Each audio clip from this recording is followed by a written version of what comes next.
Okay, welcome. Hi, I'm Frida Weisel, and today I'm delighted to talk to Gerry Albarelli. Gerry Albarelli is a writer, oral historian, and educator. He's the author of Teacher, Stories from Yeshiva, and co-author of the Telling Lives Oral History Curriculum Guide.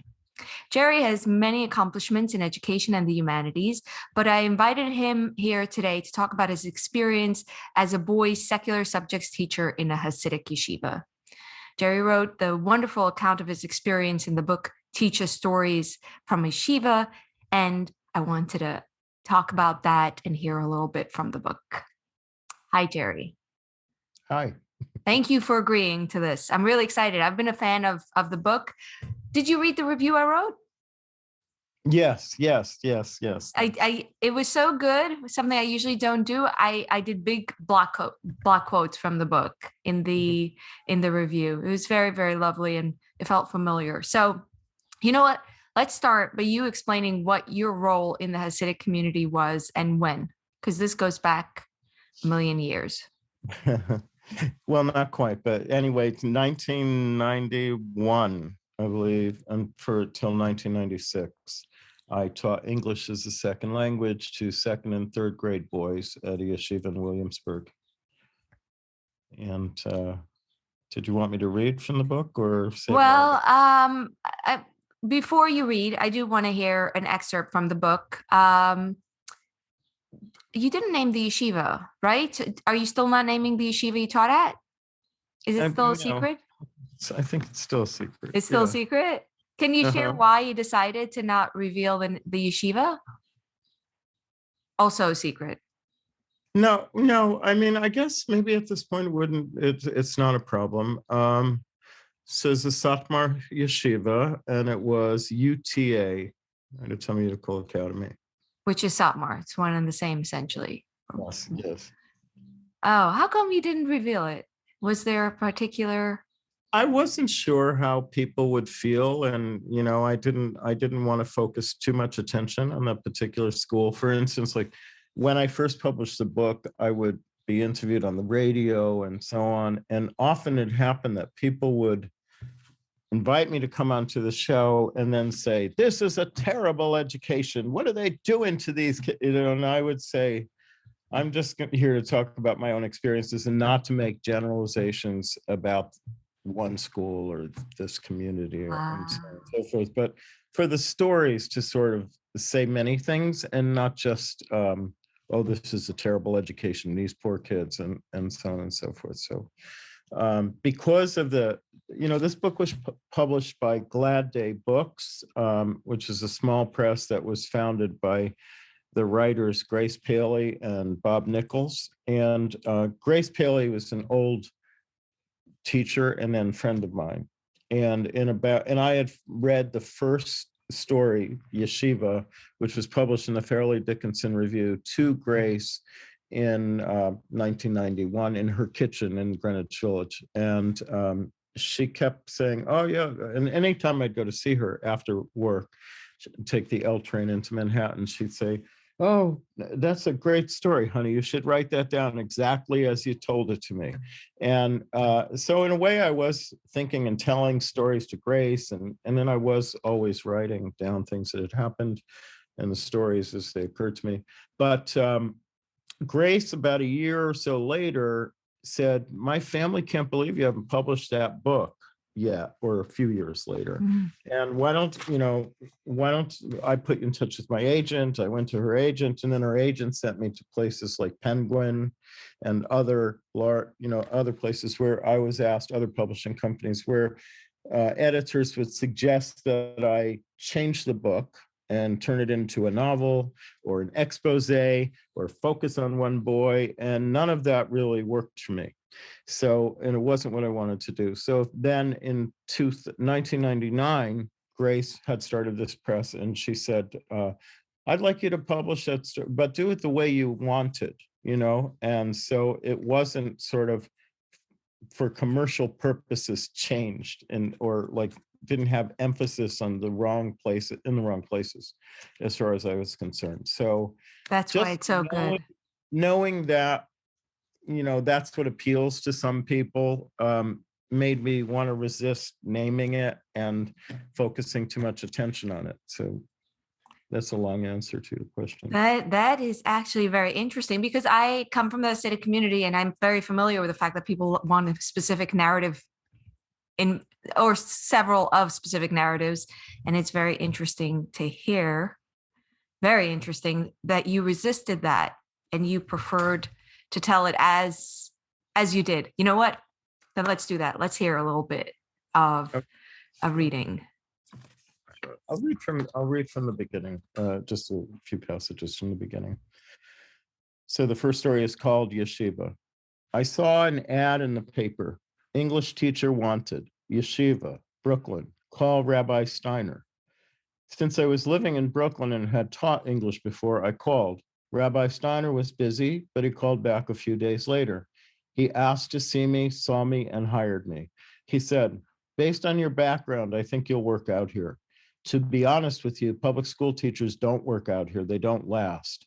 He also said, think of it this way. You're going to Mars. These boys live in a very insular world. Not one of them has a television set. They speak Yiddish at home. Some don't speak any English at all. We're up against the impossible.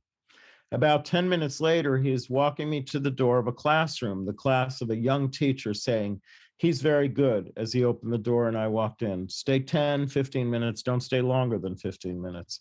The teacher, a young man, athletic in appearance, wearing a yarmulke but not Hasidic, was teaching the boys, second graders, to subtract. He kept yelling at them. He was very fast, wagging his finger at some of them, threatening to send them to the principal. And with his other hand, he held the chalk. He was saying, okay, 9 from 5, can't do it. The one in the next column gives 10 to the 5, 9 from 15. After about 10 minutes, he said, in the same tone and rhythm he'd been using with the boys, so at first I didn't realize he was talking to me, can I see you out in the hall? Out in the hall, just outside the door, he said, discipline is the key. From the first day, you have to discipline them. I became their friend. Now they don't respect me. The boys kept opening the door while we were talking. A boy would look out and the teacher would affectionately and forcefully push the boy's head back inside. One boy came all the way out into the hall. Like this one, he said, putting his hands on the shoulders of a boy who stood to about his waist.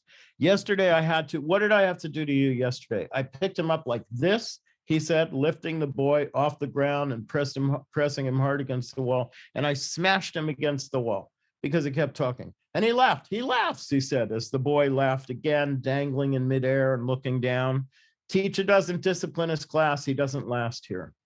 Then the vice principal walked over to us and escorted me back to Rabbi Steiner. So what do you think? Rabbi Steiner said. You want to give it a try? Outside on the street, it was dreary. There was the sound of trucks passing by, of trains passing overhead. I was walking to the elevated train. This was Brooklyn, the Hasidic section of Williamsburg. I walked past factory, housing project, video rental stores with their blinking lights outlining the windows. What are we going to do with you today, Mr. Albarelli? Rabbi Steiner said when he saw me standing in the crowded office the next day. Why don't you sit in on a couple more classes? He put his hand on my shoulder and steered me out into the hall. A couple of boys ran up to him right away. Might as well see what you're getting yourself into, Rabbi Steiner said, winking. He left me at a classroom on the second floor. These are older boys, sixth graders, taught by a lay teacher, a middle-aged man, bald and paunchy, who kept his voice raised, who yelled at the boys from when I walked into the class until I walked out, although he did look at me and smile every once in a while. Gentlemen, the teacher was saying as I made my way to the back of the room, I am not dealing with the second grade class. I want the fooling around to stop. I want you to move it over, so move it over. I didn't say open your mouth. I said I don't want to hear a sound. Halporn, is there a problem? Yes. What? You told me to sit over there and now I'm here, the boy said, shrugging. Is there a problem? What's the problem? Teacher, one of the boys said. 5 boys, 1 desk, 2 boys, 1 desk. He motioned with his hands toward the 2 tables in question and shrugged. The teacher, conceding the point, said, gentlemen, move down. The boys moved down so that the space was more reasonably divided, and then the teacher continued. What word are we up to, Joel Katz? Number 10. I just did number 10. What word are we up to next? 11. pronounce it. Chicket. Ticket, the teacher said. What is a ticket? For a bad man is a chicket, the boy said. I didn't say call out. If you're going to act like a wise guy, I will treat you as such. And if I have to make an example out of the two of you and keep you after school, I will. Because they couldn't call out the answers and knew or thought they knew the answers, the boys made a sound, arms in the air, hopping a little off their benches, trying to get the teacher's attention. They made a sibilant sound. Was coming from all sides of the room, but the teacher said, if you make the sound, I ignore you. Maybe stop there. Okay. I think we raised our hand like that as well in girls' school. So you're depicting a lovely vignette, how do you say it? Vignette of a Hasidic cheder, their secular subject. What hours were the secular subjects? Can you say what it was like, like structurally when you taught? Yeah, sure. I mean, I think, our presence was required by law, the secular studies teacher. So we came in at the tail end of a long day. I think the boys were in school from about 6 a.m. till 6:30 in the evening. And we, the secular studies teachers, got there we started at 3:30. So we had a few hours with them.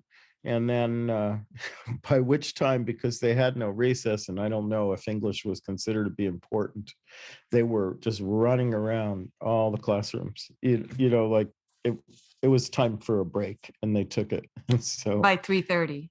Yeah. So, I mean, not that my class eventually became some stellar class, but I figured something out, which I talk about in the book, and that is, the boys, we were using standard English textbooks, right? And most of the stories in those books were set in some generic American suburb that really had nothing to do with, their urban and particular life in Brooklyn. So, and also, they're not allowed to see images of females. So the books had been censored by the school censor, blacked out, woman's face in a story called Mrs. Jones. And so the boys, since they were already kind of apt to disrupt in funny ways, sometimes by humming or whatever, they would say, teacher, where's Mrs. Jones? And so one day, finally, knowing that was part of the problem, because up until that point, there would be days when they'd push a metal file cabinet in front of the door to keep me out and so on. And they were doing that to everybody. But then this one particular day, I said, close the books. The teacher's going to tell you a story.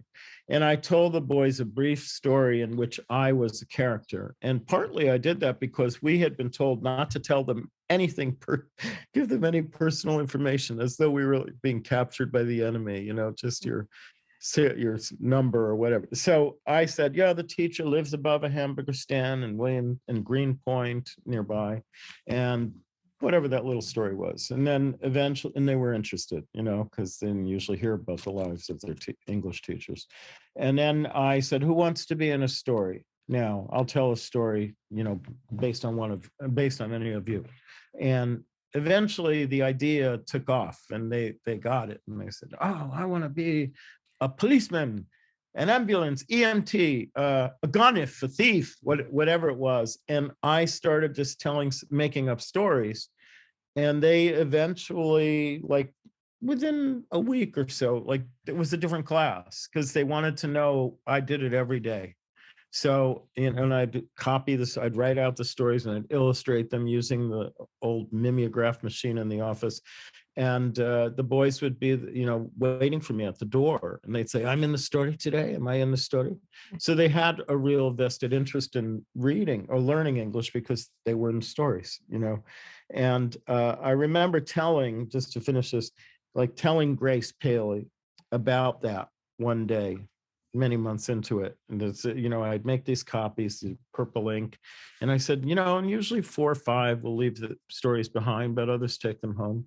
And I said, but today this boy, Joel, everyone was named Joel, but back Joel, then.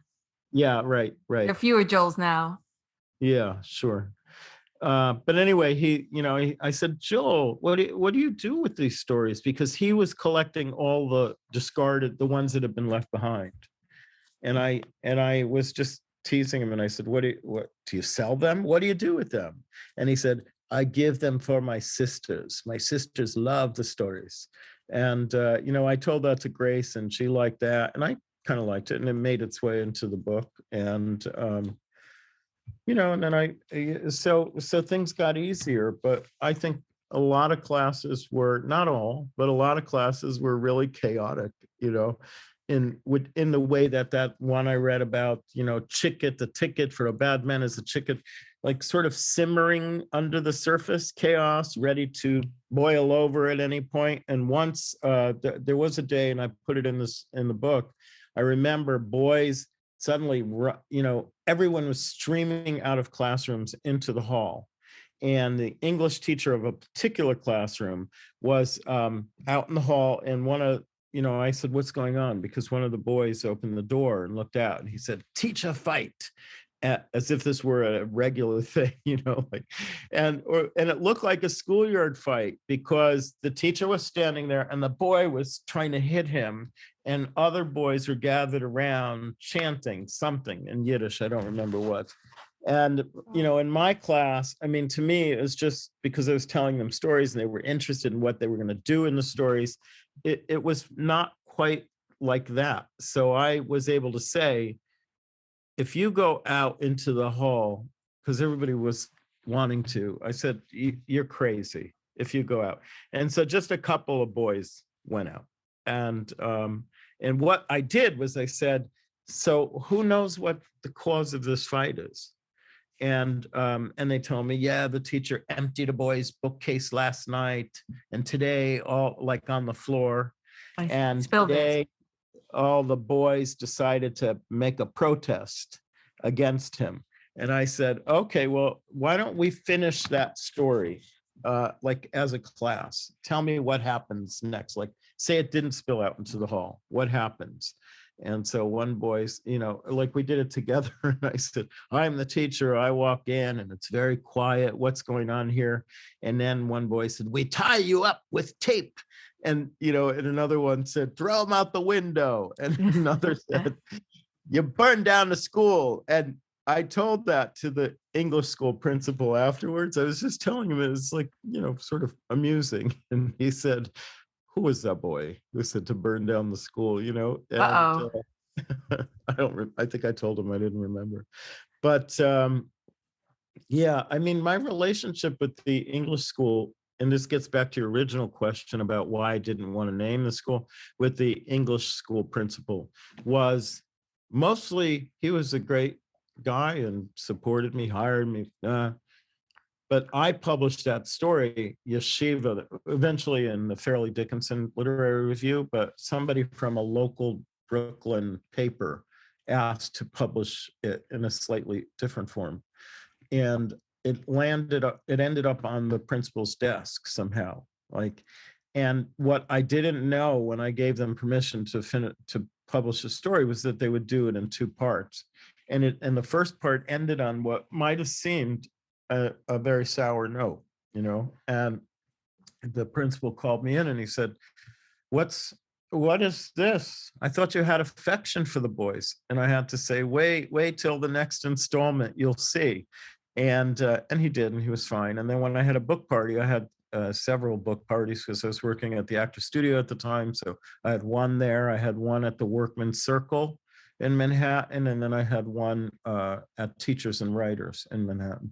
And the principal showed up at one of them at the Workman's Circle, and he was talking to Grace, and he said, I knew he was going to write a book. I encouraged him, and so on. He didn't exactly encourage me, but he didn't discourage me after he read the second one, So anyway. Wow. So the principal of Satmar actually came to your book launch party. Yes. And also, I remember I gave a reading at a Barnes and Noble in Brooklyn at around that time, and 3 or 4 teachers from the yeshiva showed up, and from the administration, not just English school teachers, right? Rebbes. Teachers. Yeah, and people who worked in the office and so on, the vice, and I saw them coming, and I thought, oh, what are they going to say, and one of them said, there he is. And I thought they were going to confront me with, they said, oh, everybody loves the book, Zev wants to know why he has only one line in the book. So, Wow. nothing was exactly as expected, and not as I was saying, like from my experience, it didn't match up with what certain publishers were asking me to do. It was like some parts were crazy, some parts were chaotic. I remember one boy said to me, not to me, to another teacher, was yelling at him, English teacher, and he said,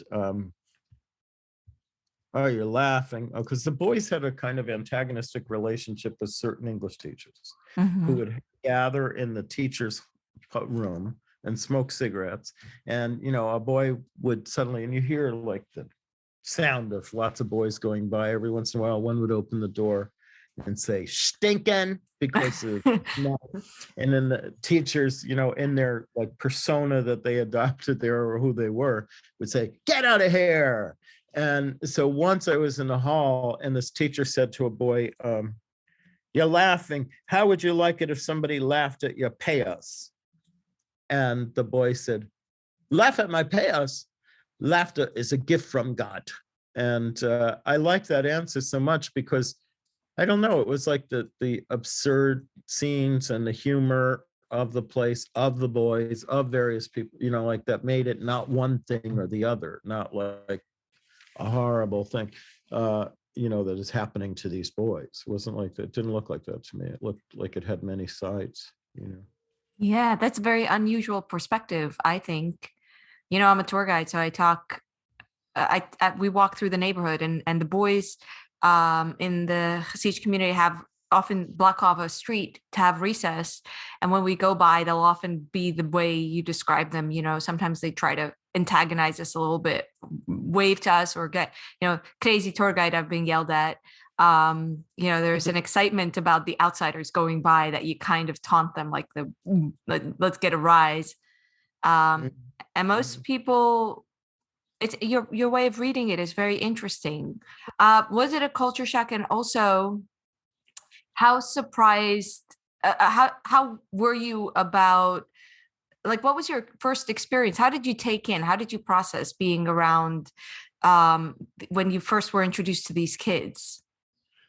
Yeah. Well, first, it's funny because I had lived in New York in Manhattan on the Lower East Side for a few years. And then I moved to Providence to go to graduate school. And then I moved back in 1986. And I was looking for a place, and I looked in Brooklyn. And I said to Grace Paley, oh, I got lost in Brooklyn. And then when I opened my, like somebody else was driving, and then I looked over and I saw all these Hasidim. And she said, oh yeah, there's that Thomas Wolfe story, only the dead know Brooklyn. It's easy to get lost in Brooklyn. But I do remember, like a few years later when I was teaching, like that was sort of my first visual introduction. And was it a culture shock? I mean, I'm interested in all kinds of cultures, so I kind of appreciated it right away for being something I didn't know. What were there aspects that were difficult, or how I reacted? I mentioned like most of the boys were named Joel, right? And I wasn't like anybody. I mean, I have to later when I taught elsewhere, I'd have to get to know faces and match them, to the names and so on quickly. And here it was a little challenging because everybody's named Joel, and everybody has side curls of payos, and they're all wearing white shirts. And it was just funny. I think I was nervous, and I was nervous because on that first day, I just thought, what's it going to be like? And we had a big assembly, and we go back to the classroom, and I was talking. I taught, mostly like English, freshman English and that kind of thing, but I was just sort of trying to get their attention, and nobody was answering anything I was saying. And I also didn't know what the level of fluency would be, So finally a boy started to say something, and I ran over and I said, what what did you say? And he said, speak Jewish, like that. Speak Jewish. So, that, I mean, in that sense, it was scary in the beginning because I didn't know what I was doing or how I was going to get across to them. But it was also interesting to me because there would be like a funny moment like that, in the moments, that's a scary moment.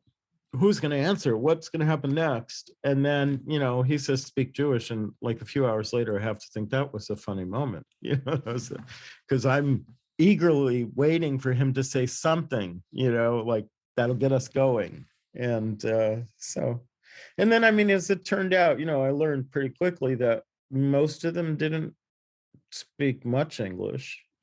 And then some didn't speak any at all. And I knew that, or really very little. I knew that because, I put a boy in a story and then another boy would have to be translating to him what he was doing in that story. In the stories. So there were some kids in the class that would translate to the other kid, the Yiddish. Do you know what made one kid know more English than others? Was it a knack or was it home life? I suspect it was probably home life. I mean, I met mothers at when we had PTA, and I remember one mother saying to me, "Oh yes, I know who you are. Yeah, the boys. He loves those stories. He's always asked me to read from those stories." And there were women I met at PTA who were, I could tell, more fluent or more given to speaking English Than others. And then there's this story in the middle of the book, I think somewhere around the middle, where this boy was giving me a hard time. Like at first I had decided the best way to deal with him was to make him my assistant. So he would assist by passing out handouts and so on. And he'd always come. And then eventually it happened with another boy too. It was like my first ally and my only ally in the class at first, so this little boy, Joel, whatever his name was. And he said, he got up on, because everybody's running around and like crazy in the first 5 minutes and they're refusing to sit down. So he got up on a chair and he said, "Sei still," and he brought the class to order. And then after that, he was like he was always there for me. But then once the class got to be there for me too, his status changed a little, and he got angry at me. And then he forgave me. And I knew that because one day I was standing waiting because they'd have these standardized tests. And we were not supposed to stay with our own class. Presumably we would help them cheat. So I was waiting. And this is a strange moment for me. It's the first time I've done this. And that little boy was standing in the doorway next to me, waiting to see who was going to be the proctor or who's going to sit in the class. And he just threaded his fingers through mine. He just held my hand. So I knew he was okay with me again. It took him a while. But the other boy, once I demoted him, I kind of did after a while because he was acting, or no, I think it started out that there were others. I wanted to give others jobs to do.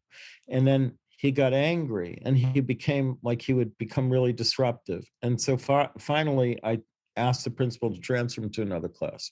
And the next day, a man, the boys recognized him as that boy's father, was standing in the doorway. And he asked if he could speak to me out in the hall.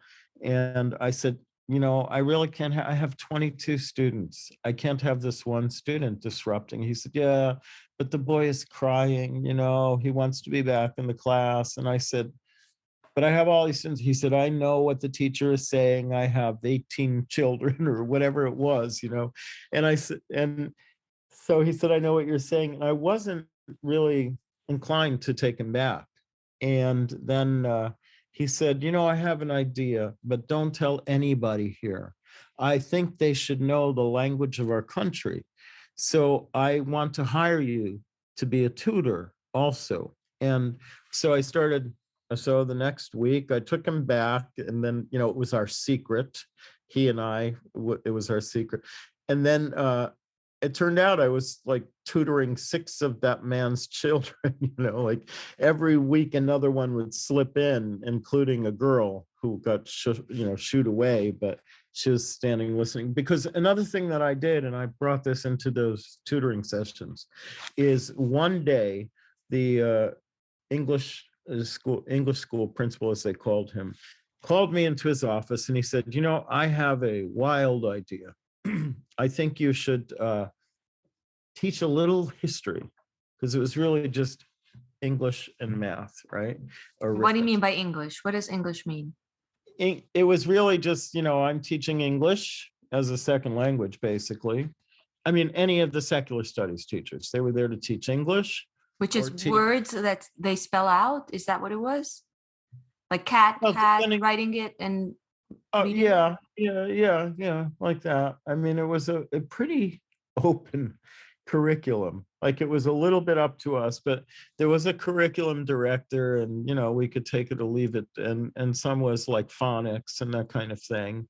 And then, but depending on what year they were in, it might be a little more advanced. There were textbooks that they were supposed to read and know how to read, and they would read. Like, there was one textbook that was actually not a problem, the way the one with Mrs. Jones was. And it was called Pig Jumps over the moon. So they would sit there like study partners and read, and they'd read aloud and so on.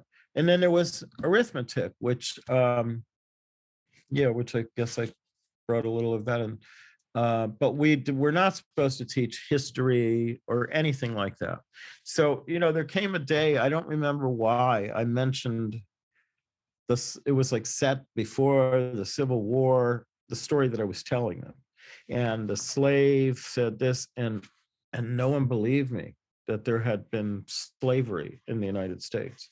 And then the next day, a boy came home, and he came in and he said, "Teacher," came up to my desk, "the story from the slave, my mother says it's real." Because the day before, they're saying, it's not real. And so anyway, it must have got back to the head of the school, the English school. And so he said, "I have an idea, but don't take it too far. But, you could go from classroom to classroom, teach a little American history." So I went and taught the story of Harriet Tubman, the runaway slave who helped other slaves escape. And these were one class, it made an impression on me because they were really young. They might've been first or second graders. And they were rapt listening to this story. And because in the beginning, when I first was hired, the principal said to me, "These are very sensitive boys. Think of them as from Mars or whatever," right? And it was a little ironic because they weren't so sensitive in plain view, like they're always running around and doing disruptive things. But I could see it the day I told the story of Harriet Tubman, because this one boy's eyes were filling with tears, and then she had to hide, and she had to hide in the pigsty. And so after that, I would walk through the hall, and I'd hear everybody knew that story. They'd say, "Harriet Tubman, Harriet. You telling the story from Harriet today?" So it had spread a little bit, But I did a little of that with that boy I tutored and his siblings, and I remember that his sister showed up one day, and she was there, and they told her to go away. But it was the day I was telling the story of Harriet Tubman to them at home, and she just wouldn't go away. She was interested in that story, So anyway, I don't know if if you're into oral history, something that I find very charming is that the Hasidic kids are very, very curious. They have a kind of hunger. Like, I can just see Harriet Tubman. I mean, could you enchant secular kids that kind of way? No. Right? Yeah, with a story about Harriet Tubman. Yeah, right. There's so many reasons why it wouldn't work in the same way with secular kids. Like, for one thing, it's like, even good stories like that are seized upon by the majority culture, like that, by popular culture, and exploited and turned into, something that doesn't quite ring true. And so, maybe they don't want to hear it, or they've heard it, or they think they know it. And, but it was also like a hunger to know about outsiders, outside world. And yeah. I remember also like that one, tutoring that family, those siblings. One older boy, Mendy, he was like maybe 13, and he'd offer to walk me to the subway, which like as if for protection or something, but he really wanted to keep talking. And, one day he said, I have who's Con Edison? And I said, no, it's Thomas Edison. And he looked at me, he felt sorry for me. He said, no, it's Con. But he said, I have a question one day. The Museum of the Torah, I guess, says that the earth is however many years old, not so many. But the Museum of or so. The Museum of Natural History has bones that are, and then he said many million, whatever he said the figure was. And he said, well, how is that possible? And I said, that's a good question, Mendy. You should think about that for a long time. I mean, I don't want to, say things that nobody wants them to hear. Yeah. But it wasn't a question. So. Yeah, I think that was a good answer. I think that was the correct answer personally. But I mean, I think it's very refreshing to talk to you, because I think the majority of people would say, oh, this is your opportunity to enlighten this poor kid that's kept in the dark. It's your duty to tell him all about the truth or whatever about evolution. Right.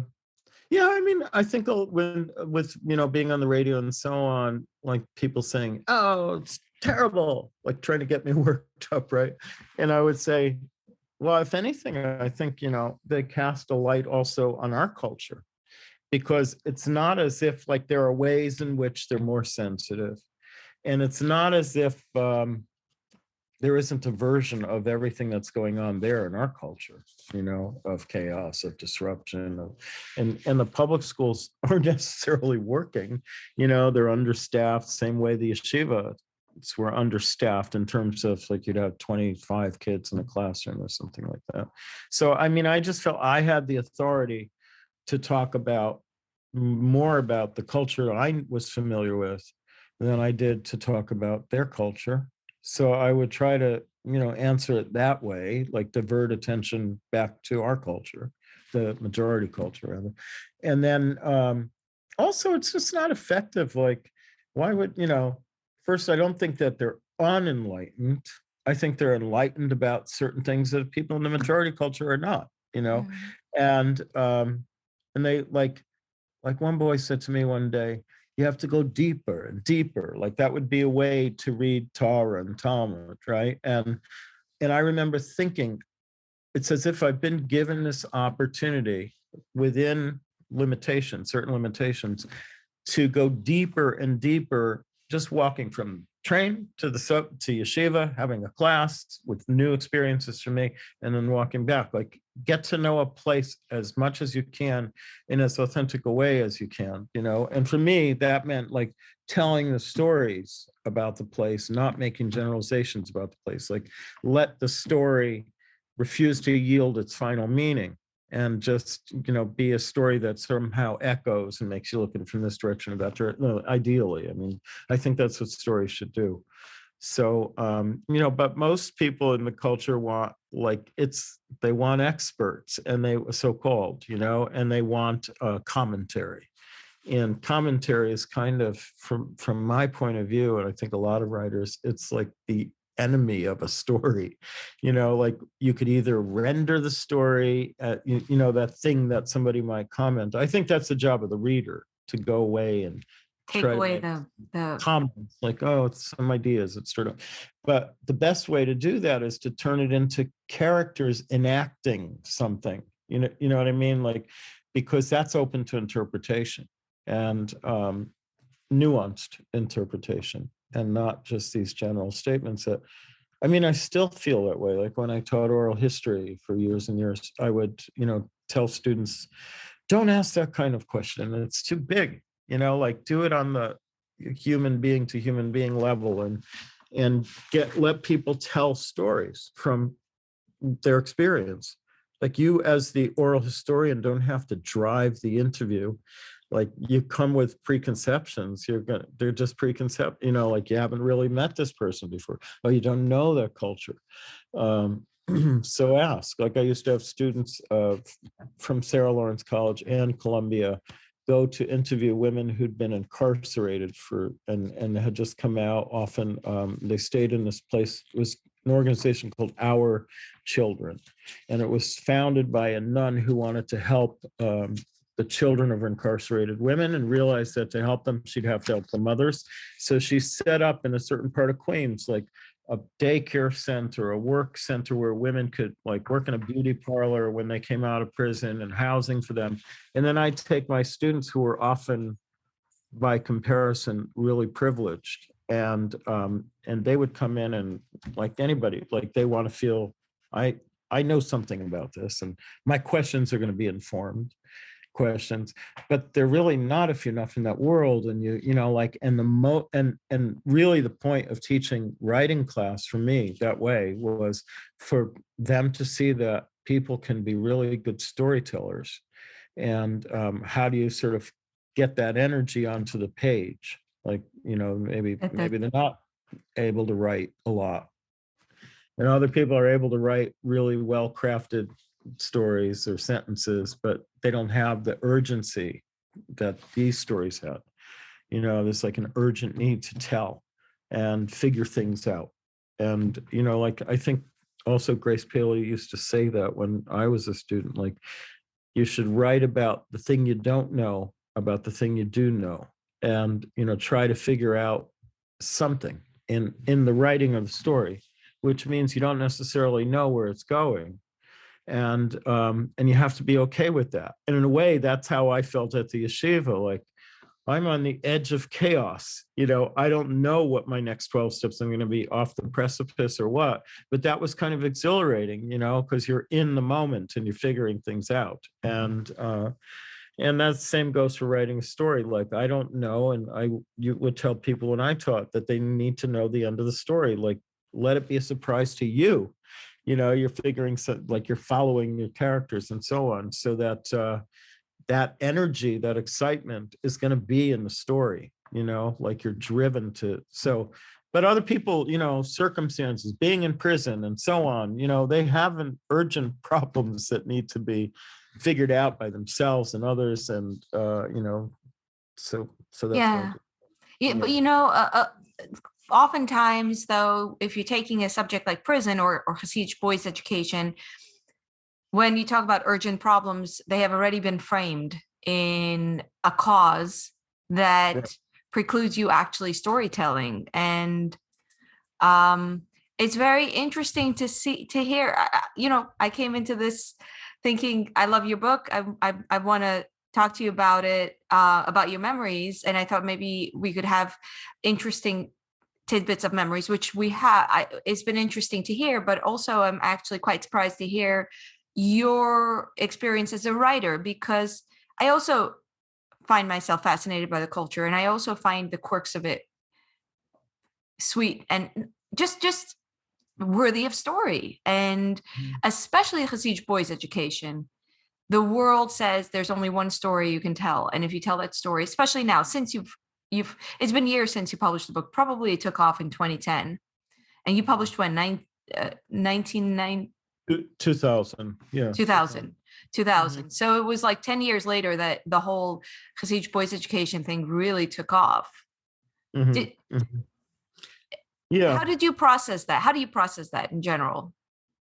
Well, let me just say first about that urgent need to tell, like that to me, whether it's the yeshiva or it was my urgent need to tell the yeshiva. Like I could say that, you know what I mean? It's trying to figure something out. But with the women from prison, I mean, my students would try to impose whatever that urgent need was on them, but they could sort of tell stories, circles around these students, like they never went where they expected. And, but they had an urgent need because they'd lost their children or they were dealing with addiction or whatever. Like for them, there was an urgent, but it wasn't for us to say what it was. It's just to feel the need to tell a certain story and to be open to letting go where it wants to go. But at the yeshiva, I mean, so I published a book in 2000, and then I started really working kind of full time on oral history after September 11th, interviewed like 300 people for Columbia who'd been affected directly, indirectly. And my interviews were always like, I ask a question, 30 pages later, I have another transcript pages later, I have another opportunity to ask a question. And I interviewed all kinds of people, including people up at Yeshiva University. I was artist in residence for a bit there, and including Muslims in detention and out of detention, and people who went to the wars in Iraq and Afghanistan, or Guantanamo were stationed there. So that took up a lot of my time, and then I started teaching at universities. And somewhere around, I don't know when I started, it might have been around 2007 or 9, I met a student at Sarah Lawrence who was also from that community. And she came and she signed up for a writing course of mine. And she had really great stories. She's a good writer. She had great stories. And then she told me about this book, Unorthodox, that her friend had written.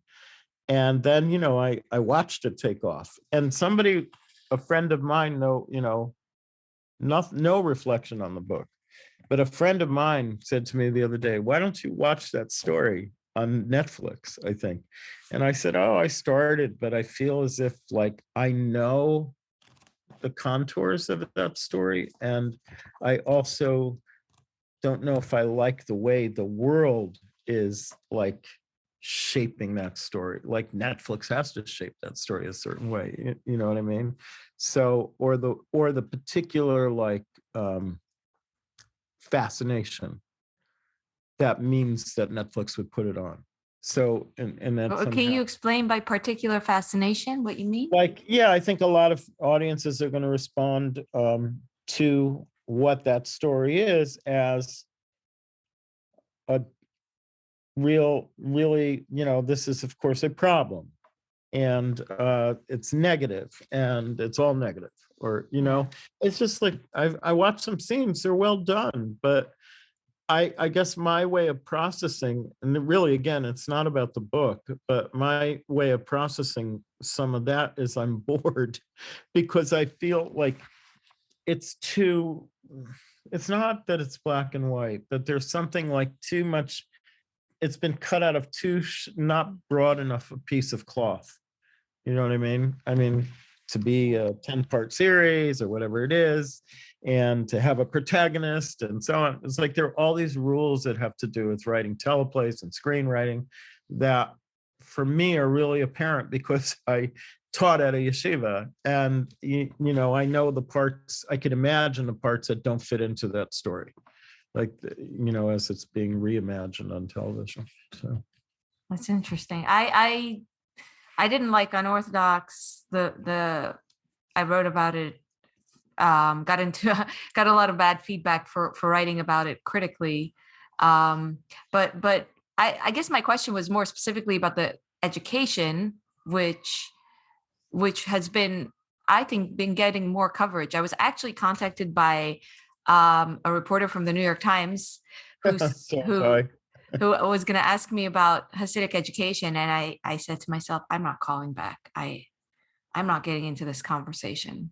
Yeah. I was contacted by that person too. And there was, I had I talked to him a little bit, but I sort of refused to make any blanket statements, so all he wanted was like, well, do you know anybody from that community still? Or you can give me more numbers. I mean, that was a big part of what he wanted, and why we kept talking, like he called me again.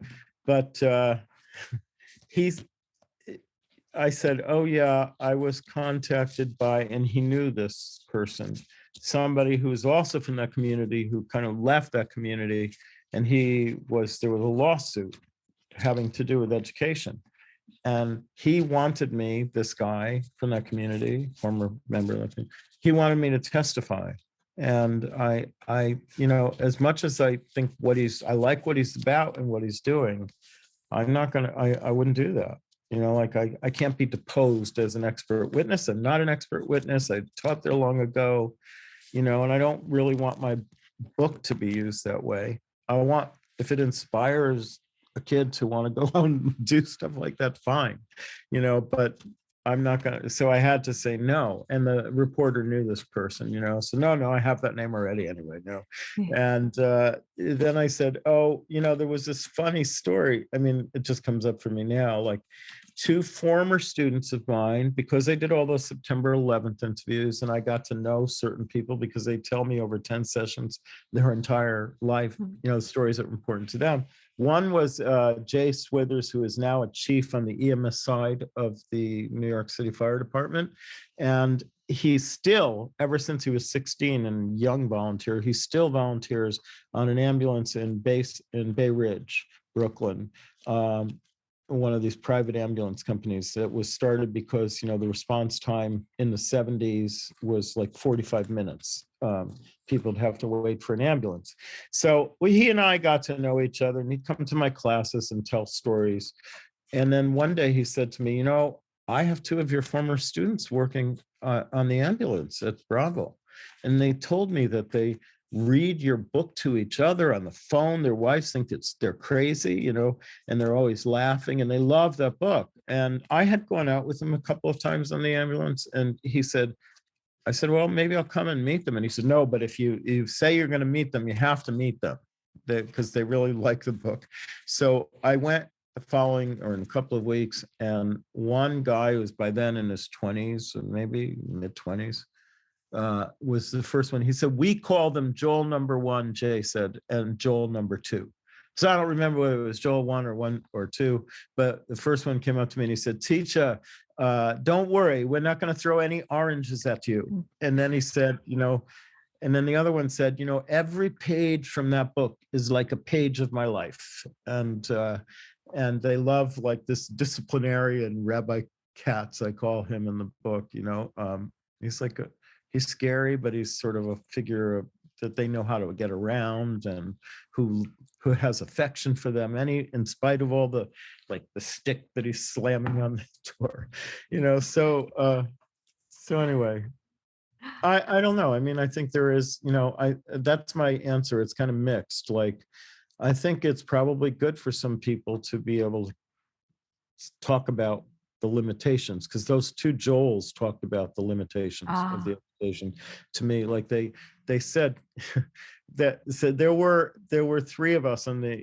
like three paramedics and Jay on the ambulance at night. And one was this lesbian woman this woman who's a lesbian, who said to Jay the next day, oh, typical man, he didn't want to even talk to me. And I said, that isn't true. I just was like, the three of us were in this conversation, the two Joels and I.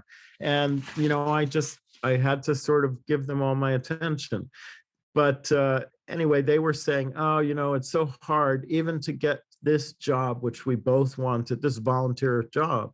We had to go to the library and study more English and study biology and so on and so forth. And then he said, Yeshiva University, Modern Orthodox University, where you were teaching or taught, the president, maybe it was, of that said something to our Rebbe, Grand Rebbe, and he said, why don't you let your boys come study here? And the Grand Rebbe, or the Rebbe, said, that's all right.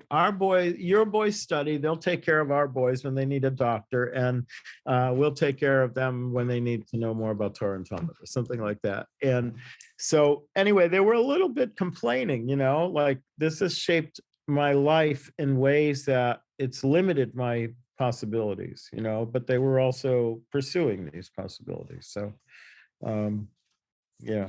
Yeah. So they were essentially, they felt like that you were the one who should understand the struggles that they went through because you saw their education firsthand. Yeah. And I guess in general, people want you to be in that role, but you're doing your thing. You haven't taken the bait. You put out a lovely. It's beautiful writing, and it's not being any of those things. I think there should be more of this kind of thing, but it's very hard to resist the world's temptation to write it the way, the publishing houses want it written, right? Right. And people think they want to hear it told, but they should, if only they knew, and it's not a really satisfying meal that you're getting when it's told that way. Yeah, exactly. Like I don't want to junk food. yeah. So I don't want to keep you much longer because we said we were going to do an hour, but I guess my final question is, were you back in Williamsburg anytime recently? Maybe about 6 or 7 years ago. Man, not really Williamsburg. I keep saying I'm going to go back for the Purim parade because that was so great for me, just to see the boys in their costumes and so on. But I happened to go back to Greenpoint right next door. And, I wanted to see the hamburger stand that I lived over, and it's now a Japanese restaurant. And, Of course. It was not quite Hasidic Williamsburg, Greenpoint, but also changed a lot. Yeah, but I also, like, when I first moved or try to rent this apartment in Greenpoint, the woman who was working at the hamburger stand said, I know of a beautiful apartment right upstairs. Then she looked at me and she said, where you from, Manhattan? And, that wouldn't be in my favor. But there weren't as many people from Manhattan. It was like the beginning of that. And I know that it changed the face of Williamsburg too. Like, there are a lot of young artists or whoever they might be, students living in Williamsburg, but I have not been back to that community. Where do you live now? I live in Bridgeport, Connecticut, which is where I'm from and originally. And, I lived in Brazil for a few years. And when I came back from Brazil in 2016, I moved here. I never thought I would move here. I have a 98-year-old father who lives here. I never thought I'd live here again, but I'm glad to be back. And it's sort of helped me, give me extra push to finish this book of Italian-American childhood stories. So that's where I live. This is where I live. All right. Well, I look forward to hearing about that more whenever that's done. And maybe sometime you can come to Williamsburg. You'll be my guest on my walking tour if you're ever up for it. That sounds great. Yeah. We should talk about that. Okay. Yeah. Well, thank you so much. This was so wonderful. It was a lot more than I expected in terms of talking about so many more subjects. So thank you for your time, Gerry. Sure. Yes. Thank you. Yeah, it was fun. I was a little worried because I was getting sick, but you seem to be in perfect condition. And I think stories bring us out, telling stories. Well, you're receptive. Your interest is key. You know what I mean? I'm interested, but you gave me an hour. You gave me 1 hour, so I'm being good about it. All right. Thanks. Thank you. All right. Thank you. Have a good one. All right. Bye-bye. Bye.